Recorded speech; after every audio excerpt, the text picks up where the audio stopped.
साल पहले मैं लोकसभा में धर्मवीर गांधी जी से मिला और पहले मुझे पता लग गया कि गांधी जी कांग्रेस पार्टी के विचारधारा के व्यक्ति हैं। कॉन्स्टिट्यूशन, डिसेंट्रलाइजेशन की विचारधारा में बिलीव करते हैं और मुझे मालूम था कि कभी ना कभी गांधी जी कांग्रेस पार्टी में आएंगे और इसलिए काफी खुशी हो रही है।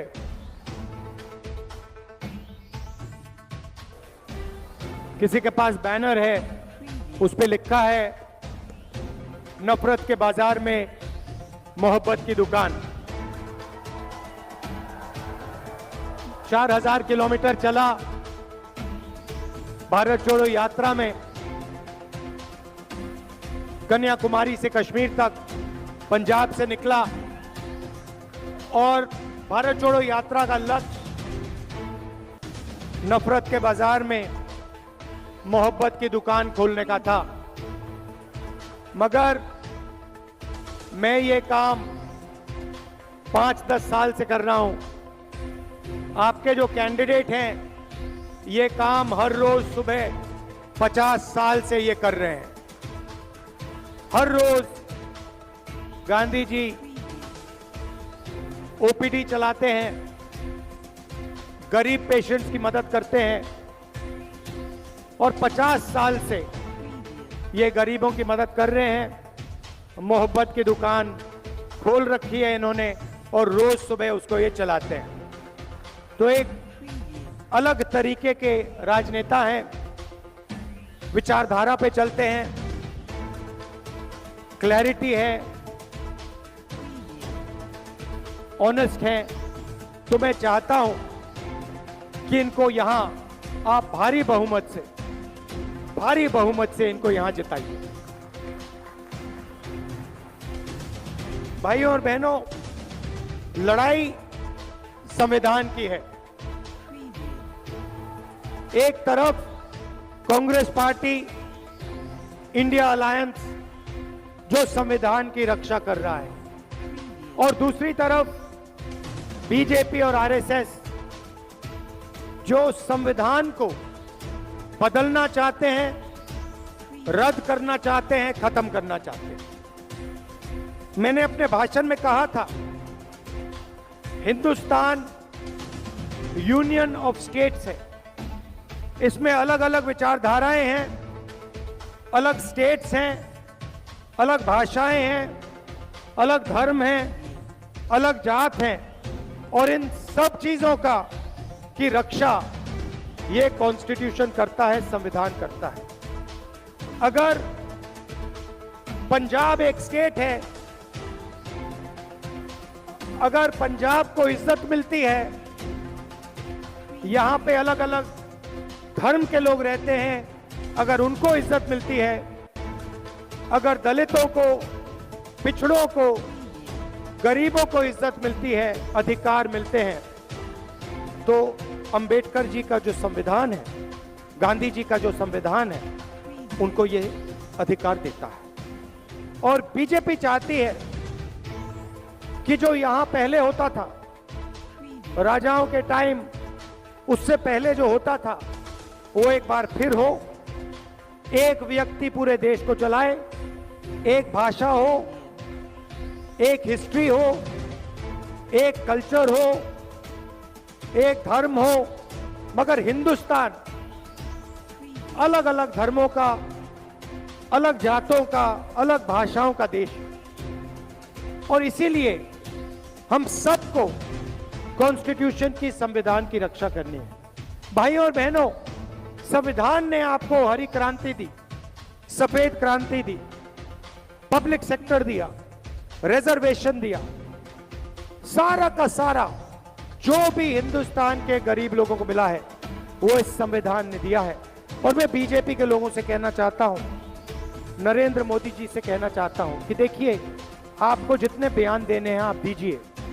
आपके नेता पब्लिक में कहते हैं कि हम कॉन्स्टिट्यूशन को फाड़ देंगे, बदल देंगे, मगर मैं आपको मैसेज देना चाहता हूं, इस संविधान को दुनिया में कोई शक्ति नहीं खत्म कर सकती है, क्योंकि ये संविधान हिंदुस्तान का संविधान है, ये हिंदुस्तान के लोगों की आवाज है, ये हिंदुस्तान के लोगों का इंस्पिरेशन है। तो आपको जो बोलना है बोलिए, मगर आप इस काम को पूरा नहीं कर पाओगे, क्योंकि हम सारे एक साथ मिलकर आपके खिलाफ खड़े हैं। आपको हम ये काम नहीं करने देंगे।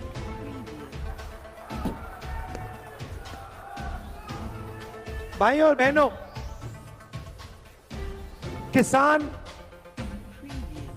पंजाब की रीढ़ की हड्डी है, हिंदुस्तान की रीढ़ की हड्डी है, और किसान 24 घंटा देश को भोजन देने में अपना खून, पसीना, मेहनत हर रोज डालता है।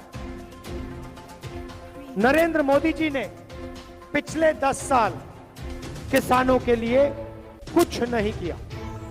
अरबपतियों का कर्जा माफ किया, अरबपतियों को सब फैसिलिटी दी, मगर किसानों को उन्होंने 3 काले कानून दिए। जब किसान सड़क पे उतरे, पंजाब के, हरियाणा के, राजस्थान के, महाराष्ट्र के किसान जब सड़क पे उतरे, नरेंद्र मोदी जी ने उन्हें आतंकवादी कहा। 700 किसान शहीद हुए, आज तक उनको शहीद का दर्जा नहीं दिया। मैं पार्लियामेंट में बोलना चाहता था, शहीदों के बारे में बोलना चाहता था, मुझे बोलने नहीं दिया। अब कांग्रेस पार्टी की सरकार आ रही है। भारत जोड़ो यात्रा में हजारों किसानों से मैंने बात की। आपने मुझे 3 बातें बोली थी, मैं ये 3 बातें आपके लिए पूरी करके दूंगा। पहला काम आपने कहा और आपने मुझे सवाल पूछा, राहुल जी, अरबपतियों का लाखों करोड़ रुपए कर्जा माफ होता है, किसानों का एक बार यूपीए सरकार ने माफ किया, नरेंद्र मोदी जी ने 10 साल में नहीं किया।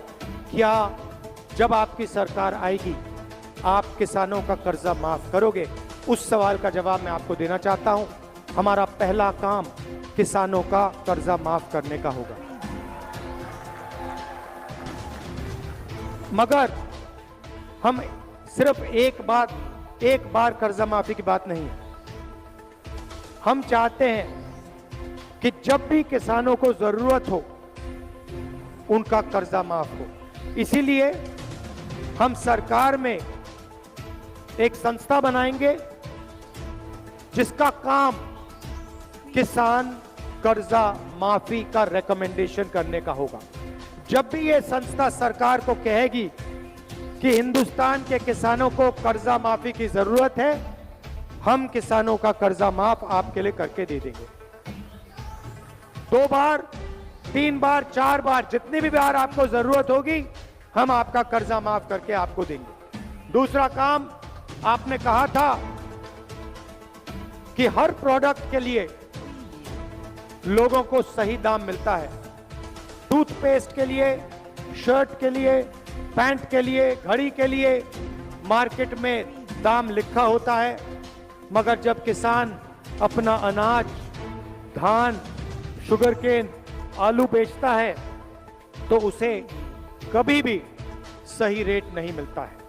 एक्सपोर्ट इंपोर्ट पॉलिसी को बदल दिया जाता है, खेल खेले जाते हैं और किसान को कभी भी सही दाम नहीं मिलता। इसीलिए हमारा दूसरा काम किसानों के लिए कानूनी मिनिमम सपोर्ट प्राइस हम आपको और हिंदुस्तान के किसानों को देने जा रहे हैं। कम से कम दाम की गारंटी आपको हिंदुस्तान की सरकार देगी। नरेंद्र मोदी जी ने साफ कहा कि वो ये काम नहीं करने जा रहे हैं। मैं आपको इस स्टेज से गारंटी दे रहा हूं कि किसानों का कर्जा माफ होगा।